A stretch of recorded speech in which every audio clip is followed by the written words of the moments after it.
Well, I think Donald Trump needs to keep the campaign promise. Tear this deal up, start all over. We can't trust Iran. For 38 years, they have never, not one time, Bill, kept a promise, kept a commitment. They have murdered their own people in the streets for protesting them. They've continued to sponsor terrorism through Hezbollah as well as through Hamas. They're the world's leading sponsor of state terrorism. This was a stupid deal. This is like unlocking the liquor cabinet and leaving the key in the hands of an unreformed alcoholic and saying you can sit next to it, we hope you'll behave well. He won't.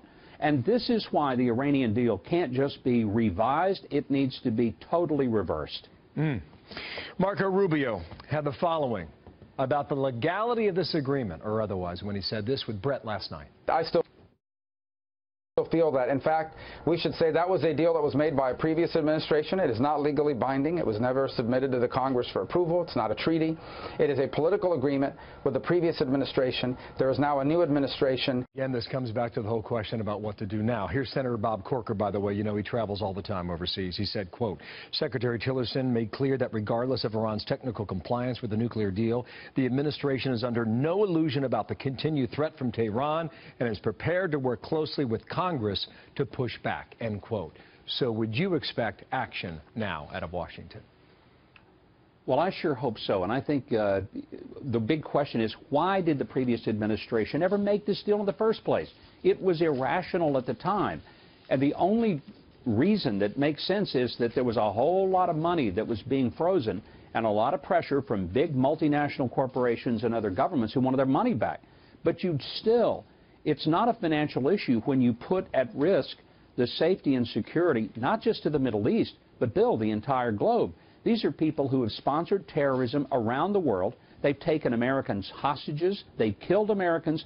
They have imprisoned Americans falsely. Why on earth would we have anything to do with them and have any trust? And let me point out, it's not just that they've treated other people this way. They've treated their own culture this way. The Persian culture and the Iranian people, beautiful, wonderful, delightful people and culture that goes back for thousands of years. And this radical regime has done everything they can to destroy any semblance of the antiquities and the very culture they inherited. I just point out one more on this. Tillerson says we've already seen the pattern. The pattern is North Korea. You delay and you acquire. You delay and you acquire. And he says that's the case with Iran today. Last word on that. Well, I think there's a great parallel. North Korea, Iran, both, one has nuclear weapons, the other one's working real hard to get them. Both of them are crazy enough to use them, and the world is crazy if it doesn't stop them. Because we can stop them now before they light the candle, or we can regret that we didn't and try to hit it before it hits us while it's in the air and on the way to a target.